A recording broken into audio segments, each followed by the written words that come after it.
प्रिय बच्चों, सुप्रभातम। मैं प्रभुदयाल मिश्रा, वरिष्ठ अध्यापक, राजकीय वरिष्ठ उपाध्याय, संस्कृत विद्यालय मोरिजा ई कक्षा में आपका हार्दिक स्वागत करता हूँ।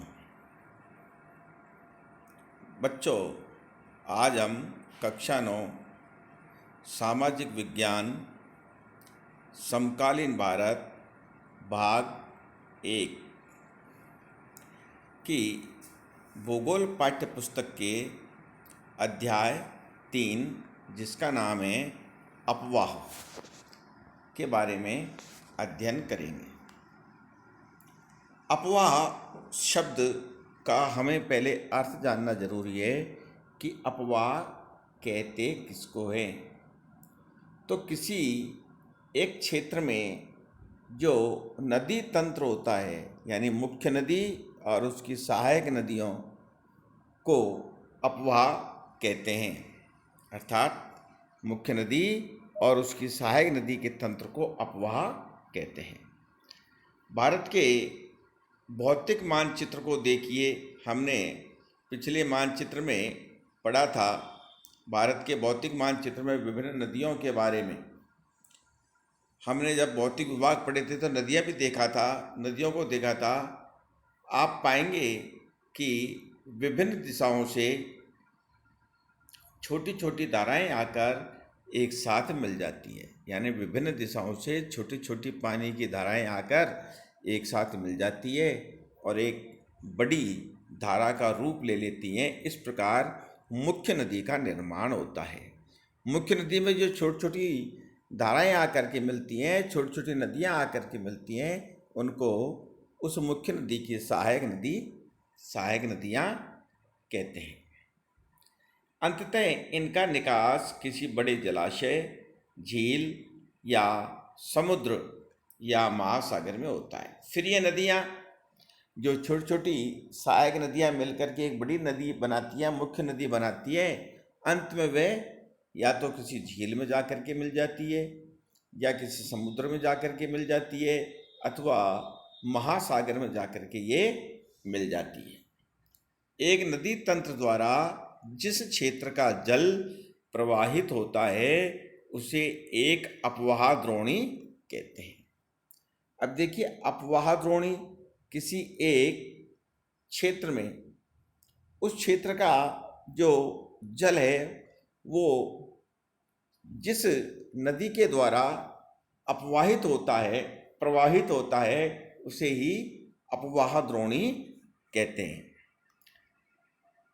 मानचित्र का अवलोकन करने पर यह पता चलता है कि कोई भी ऊंचा क्षेत्र जैसे पर्वत या उच्च भूमि दो पड़ोसी अपवाह द्रोणियों को एक दूसरे से अलग करती है। इस प्रकार की उच्च भूमि को जल विभाजक कहते हैं।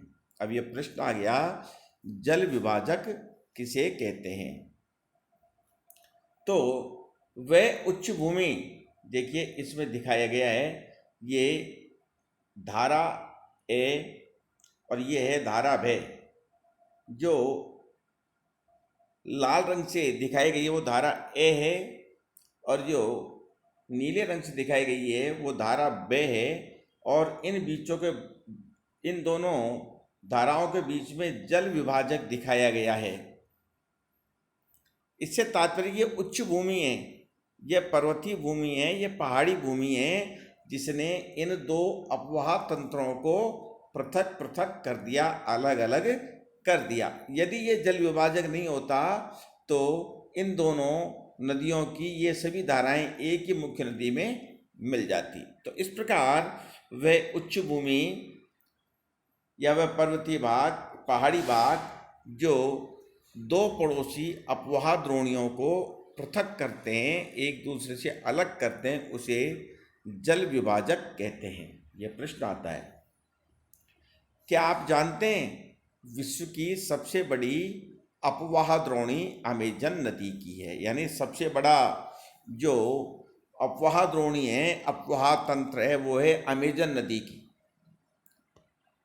ज्ञात कीजिए। अब आप बताइए, भारत में किस नदी की अपवाह द्रोणी सबसे बड़ी है? जैसे विश्व में अमेजन नदी की अपवाह द्रोणी सबसे बड़ी है, तो भारत में कौन सी नदी का जो नदी तंत्र है, द्रोणी तंत्र, वो सबसे बड़ा है?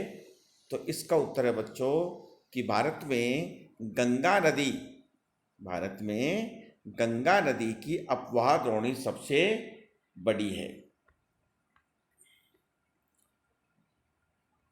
भारत में अपवाह तंत्र, अब देखिए, भारत के जो अपवाह तंत्र हैं, इन्हें भौगोलिक आकृतियों के आधार पर अपवाह तंत्र को दो भागों में बांटा गया है।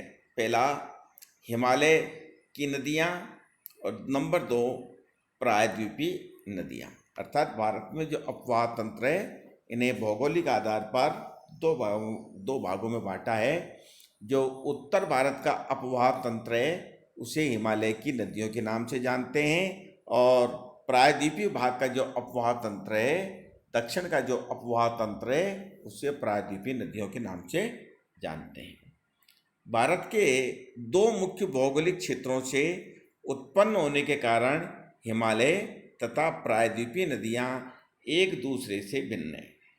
यानी हिमालय से निकलने वाली नदियाँ और प्रायद्वीपीय भाग की नदियाँ दोनों एक दूसरे से अलग हैं, भिन्न हैं, पृथक हैं। इनमें अंतर है, हिमालय की अधिकतर नदियाँ 12मासी होती है।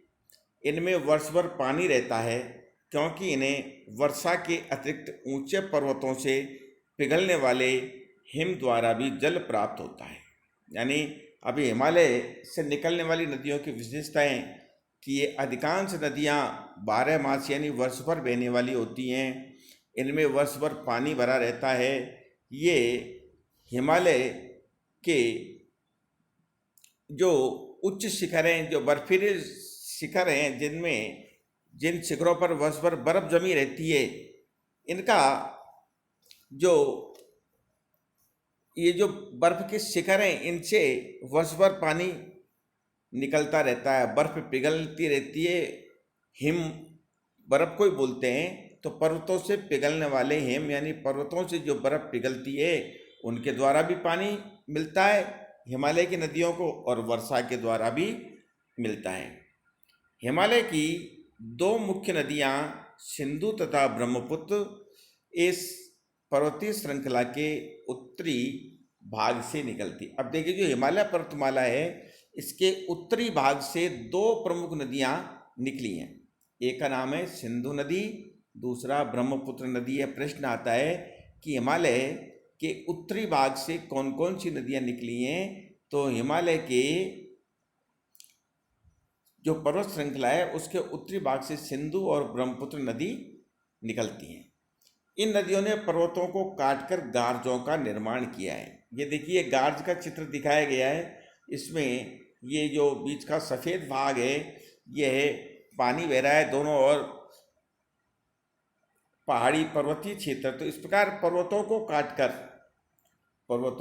काटकर नदी जो मार्ग तय करती है, जो मार्ग बनाती है, उसे गार्ज कहते हैं। हिमालय की नदियाँ अपने उत्पत्ति के स्थान से लेकर समुद्र तक के लंबे रास्ते को तय करती है। यानी हिमालय से जो निकलने वाली नदियाँ हैं, वो जहाँ से निकलती है, उत्पत्ति के स्थान जहाँ से नदियाँ बनना प्रारंभ होती है, नदी निकलती है, वहाँ से लेकर के, और इनकी जो अंतिम यात्रा है वो कहाँ तक होती है? समुद्र तक। अर्थात हिमालय से निकलने वाली अधिकांश नदियाँ समुद्र में जाकर के मिलती हैं। जैसे गंगा है, इसकी सहायक नदियां हैं, ब्रह्मपुत्र हैं, ये सब नदियां बंगाल की खाड़ी में गिरती हैं। तो सिंधु नदी अरब सागर में जाकर के गिरती है। इनकी जो यात्रा है वो समुद्र तक होती है। ये अपने मार्ग के ऊपरी भागों में तीव्र अपरदन क्रिया करती है। देखिए, ये जो हिमालय से निकलने वाली नदियां हैं, ये अपने मार्ग में तीव्र अपरदन क्रिया करती है। अपरदन क्रिया से तात्पर्य मिट्टी का कटाव करती है। अब देखिए इस चित्र में नदी तंत्र को दिखाया गया है। देखिए सबसे ऊपर एक बहुत बारीक जहाँ लिखा हुआ है नदी का स्रोत, यानी जहाँ से नदी का उद्गम हुआ है, जहाँ से नदी का जन्म हुआ है, नदी बनना प्रारंभ हुआ, वो बिल्कुल बारीक रेखा है। धीरे धीरे आसपास से इनमें अन्य नदियों के द्वारा पानी मिलता जा रहा है और इसका आकार बड़ा होता जा रहा है। यह गहरी होती जा रही है और इस प्रकार ये मध्य भाग आ गया। ये विसर्प यानी सांप की तरह घूमती हुई ये विसर्प कहला गया।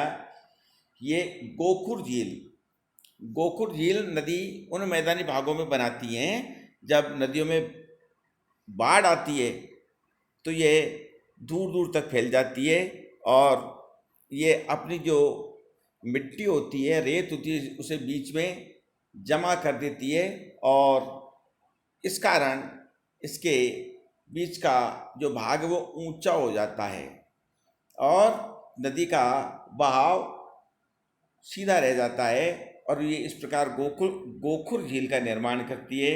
नीचे आते आते नदी का आकार बड़ा हो जाता है और जब वो समुद्र में गिरती है तो विभिन्न धाराओं में बढ़ जाती है, जिसे डेल्टा कहते हैं। ये प्रश्न आता है कि डेल्टा किसे कहते हैं। नदी समुद्र में गिरते समय विभिन्न धाराओं में बढ़ जाती है, विभिन्न वितरिकाओं में बढ़ जाती है, तो इसे डेल्टा कहते हैं।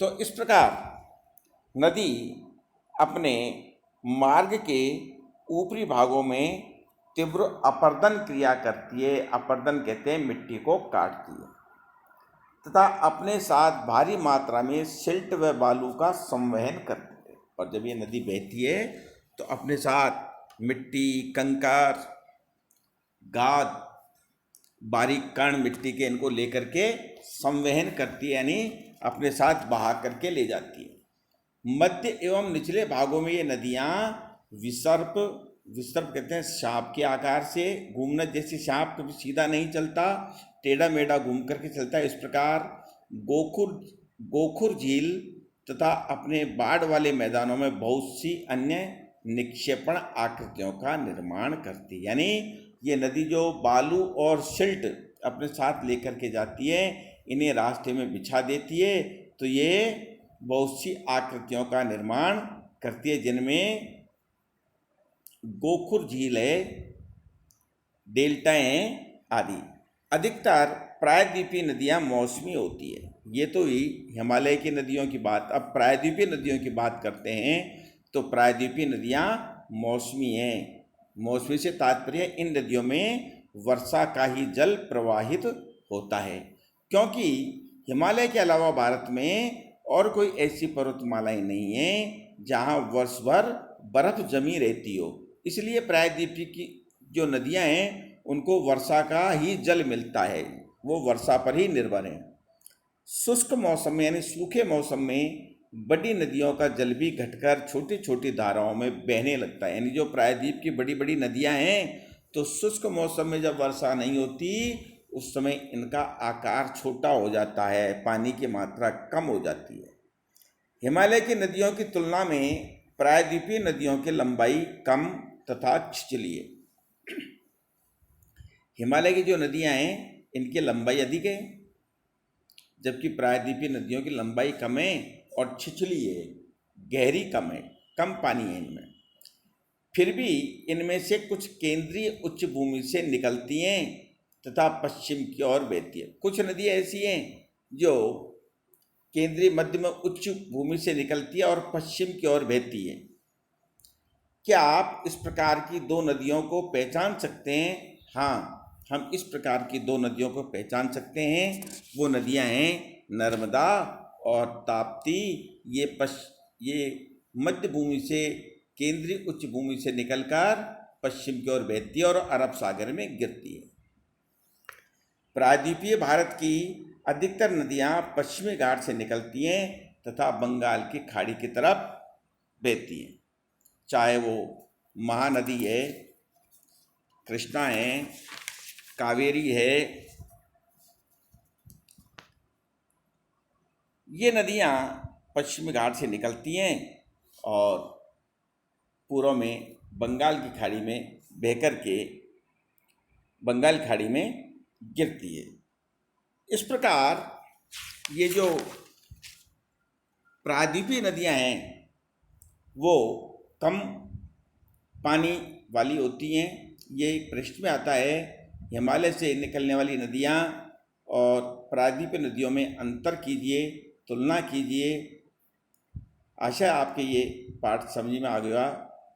धन्यवाद। अस्तु।